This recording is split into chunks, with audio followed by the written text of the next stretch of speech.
Hello everyone. Well done in the recent work. You've had quite a lot to do and to upload, and I've been really impressed with how hard you've worked over the last few weeks especially.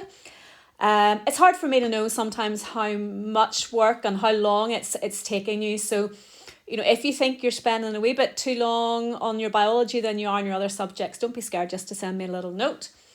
Say, oh, this took me 40 minutes, or 50 minutes, whatever it took. I don't want to be overloading you with work, but I just want to make sure that we keep on track with where we need to be in the specification. Anyway, you did 2 GCSEPod assignments last week on the Synapses and also on Reflexes. So it threw up a couple of things I just want to clarify. I think you've got a good understanding overall, but I just want to clarify a few points. So let's think about neurons first of all. And this is a diagram that you labelled a short while ago. So we just want to do a little bit of revision here. So this part this bit here is what we call the cell body.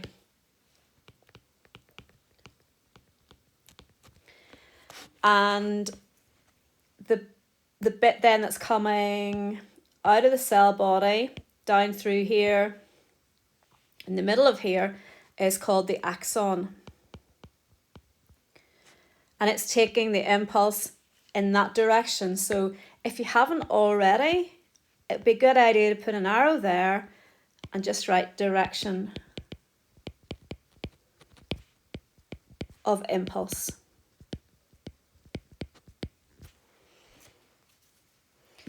Because neurons, the term we use for nerve cells, neurons are one way. The impulse can only travel in one direction. Now on your diagram you've got a few other labels. So you've labelled these bits that stick up at the top as dendrites. So we're talking about these bits up here. I'm not going to colour them all in. And if we look at them, they're at the very beginning of the neuron. So they are the parts of the neuron that are picking up the impulse, the stimulus, and they're taking the impulse in that direction down to the cell body. And then the axon takes the impulse in that direction away from the cell body to these terminal ends. So when you were labelling that, terminal endings. If you study biology at A level, you'll learn that we actually call them synaptic bulbs. And that's because they are the parts that form the first part of the synapse, really, the junction with the next neuron. So I'm just going to write that word down, or that term down there. Now, I have never seen them asking that question in an exam, so you don't need to worry about the term synaptic bulb, and I'd be very surprised even if they asked you to label the terminal endings in an exam, but you never know. Another thing you learnt about the neuron is that it has this sort of fatty layer around it.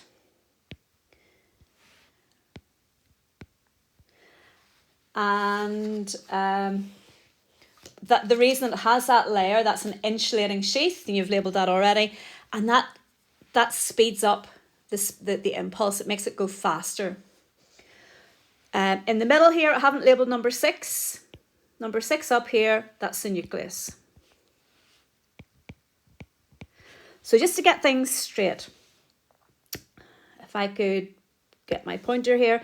So the impulse will travel down one of these dendrites to the cell body, and then it passes down the axon to the terminal ending, and then it will have to somehow, it's making sure you know these in order.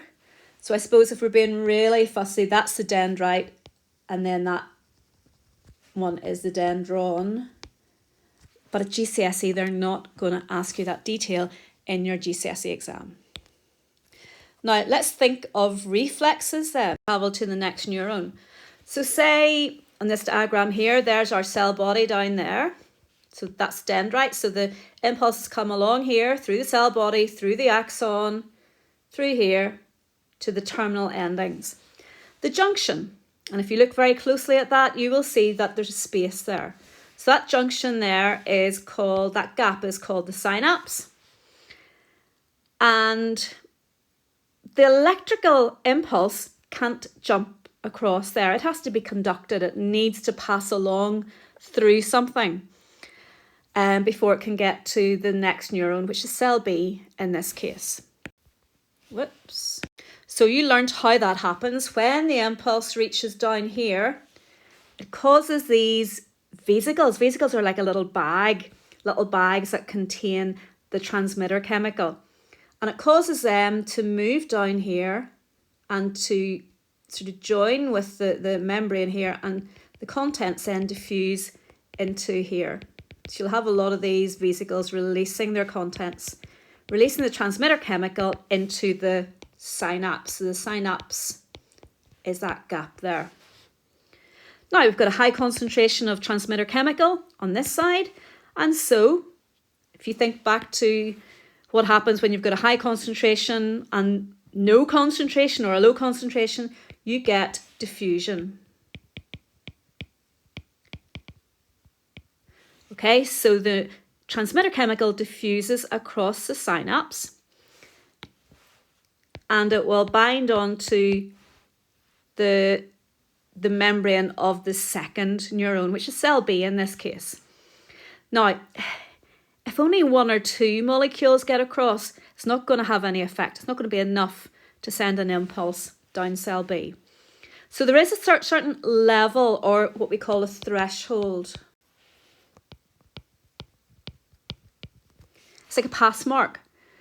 So there has to be a certain concentration, and we say that it has to reach the threshold. And if it reaches the threshold, in other words, if there's enough of the transmitter chemical passing across the synapse and attaching onto the second neuron, then you will get an electrical impulse being generated and it will start to flow down cell B. So we've got the electrical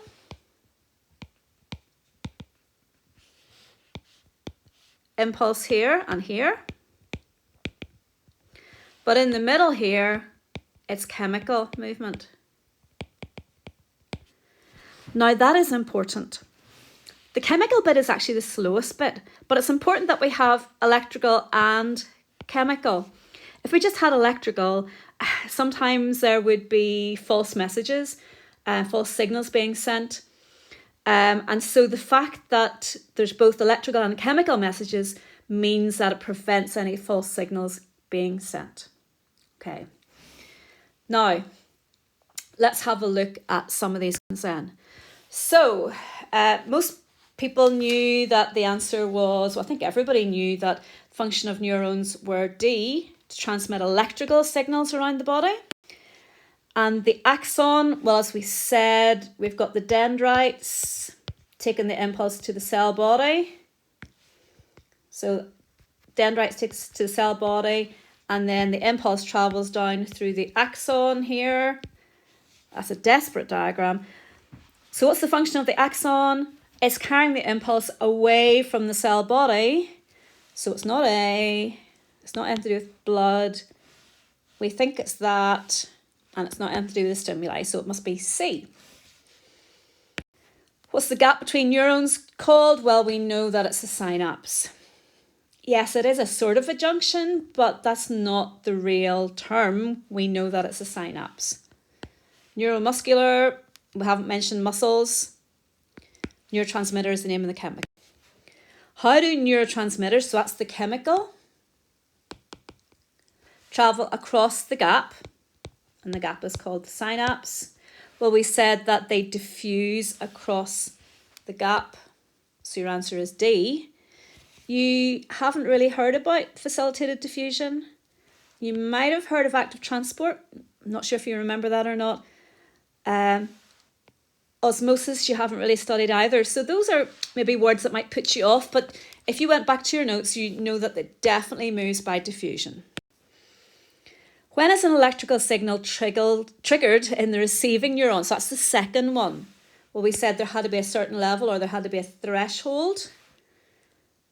And yeah, so obviously those other ones are wrong then. Function of an axon. Well, we've actually been answered this question already. So there's your cell body with all the dendrites. Again, that's a pretty dodgy diagram. Axon comes out of that. Impulse is going in this direction. So again, it's carrying the impulse away from the cell body. So that must be B. All right. Which of these is an advantage of using both electrical and chemical? Well, we said earlier that it actually prevents false signals being sent. The electrical bit is the fast bit. The chemical bit is the slower bit. It's nothing to do with headaches. Nothing to do with requiring less energy. What are dendrites? Well, those are the little branches. Okay, so there's a cell body there. And some of the diagrams you saw actually show the dendrites as little branches. So that's basically, they are the branches at the ends of the dendrons. Now, that was a tricky one. Those bigger bits are called dendrons.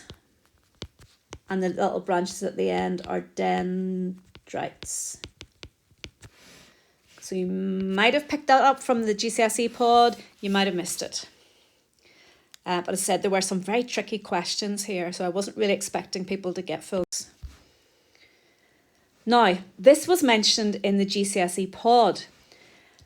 You learned that sometimes people will be prescribed drugs to prevent the neurotransmitter being reabsorbed. So that's the answer. Drugs.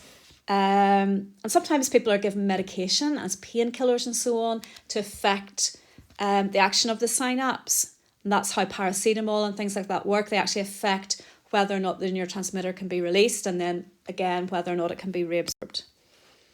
What is the function of a dendron? Well, we've said it's a bit before the cell body. So the answer is A. It carries the messages towards the cell body. So it's really just going back.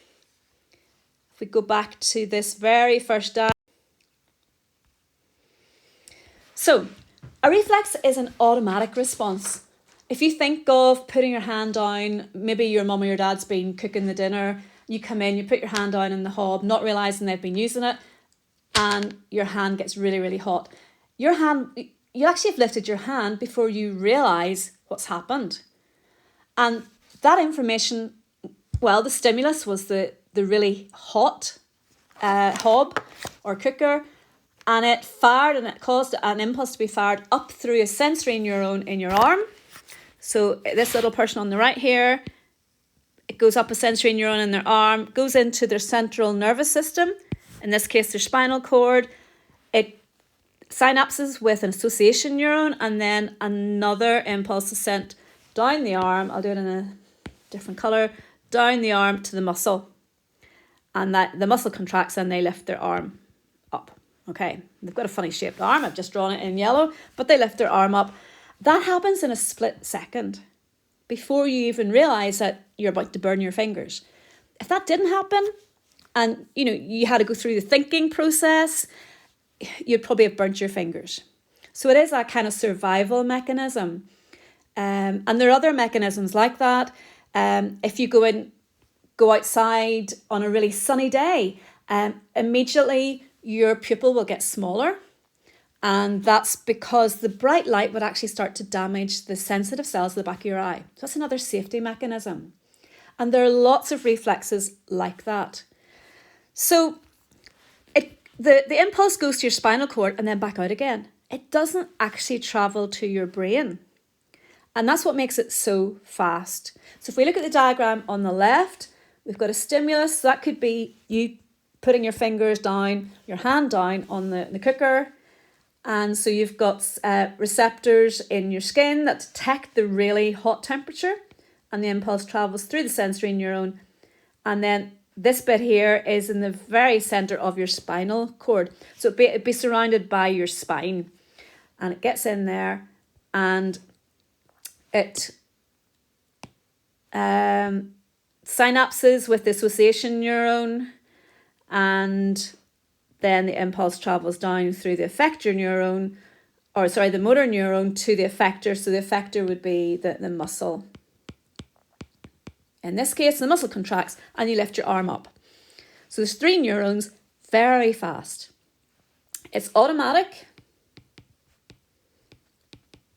But the word we use when we talk about the nervous system is that it's an involuntary response. Now, it's probably not a word that you use or maybe that you've even heard of, but I'm sure you've heard of voluntary work.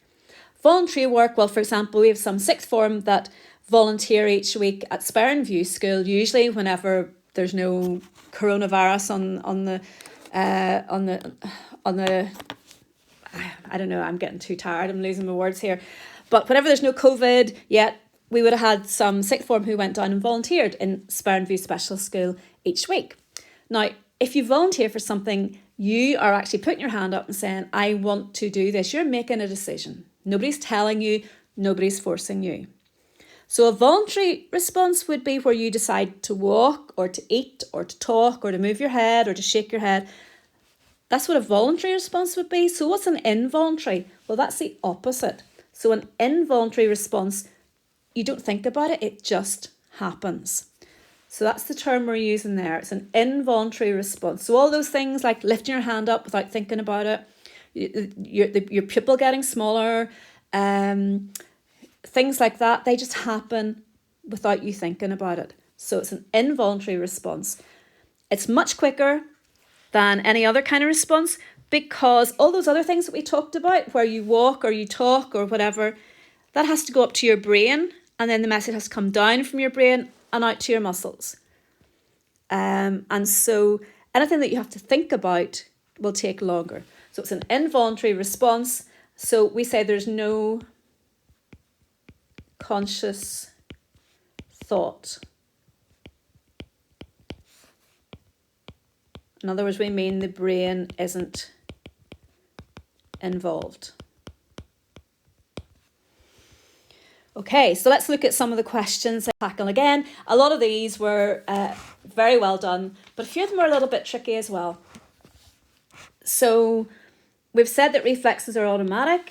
We said they're very fast. Are they voluntary or involuntary? Well, we said that they happen automatically. You don't think about them, so they're involuntary. So which word cannot be used? Voluntary. How's it changed in the environment? Well, we learned right at the beginning that that's a stimulus. So it could be a light coming on, it could be an increase in temperature, anything like that. That's a stimulus. So that's an example. Change in light intensity, gets hot, gets cold, somebody touching your skin or something, you touching something. All of those are examples of stimuli. So D, a reflex action. Well, yes, you do detect a change, but that's only the beginning of it. You do detect the change. It's an involuntary response. It's fast. So we reckon that's the right answer. So we said that's not complete answer. It's not voluntary, it's involuntary. And it's not undesired. We haven't talked about whether it's desirable or not. It's actually a big advantage. So that makes that wrong as well. So the answer is obviously then B. When you get multiple choice question, you really should read through all of the alternatives just in case you pick one that's good, but there's a better one later on, because you should always pick the very best. For question 5, reflexes can help avoid life-threatening situations. Boring situations? Well, we're not sure what that means, because what you call boring could be different from what somebody else calls boring. It's not really anything to do with how interesting or boring it is, so that's wrong. Unnecessary stimulus? No. Responding unless necessary? No. So life-threatening situations, so where you might damage your eyesight if it's very bright light, or where you might burn yourself, Yeah, those are pretty important. So the answer is knee-jerk reflex. I don't know whether you've seen on TVs and movies sometimes where the doctor taps somebody just under their knee and the patient's foot kicks up. That's a knee-jerk reflex. So that is a reflex action the person isn't thinking. Pupil dilation, that's where your pupils get even wider. And that would happen if you went into a very dark room. So that is another reflex. Touching something very hot. I think the question really meant to say lifting your hand after touching something very hot, because the answer that they were looking for was D. So if you got a wee bit confused with C there, I can understand why you might not have got it right. But don't worry, I'm not going to count this mark in with any kind of report or that. Question 7. Reflex actions are important for, well, if you look at all those words, survival is the thing that we have sort of hinted at so far. Nothing to do with respiration, definitely nothing to do with hormones. Metabolism, that's all the chemical reactions in your body. No. So the answer is C. And the last question, why is it important that they don't require thought? Well, we've said that they can happen faster. The impulse doesn't have to travel all the way up to your brain and back down again. Therefore, they are really, really quick. So hopefully I've explained anything. I know some of you had a few questions. You weren't sure about some of the answers there. The GCSE pods are really good. And I did notice that not everybody actually watched them.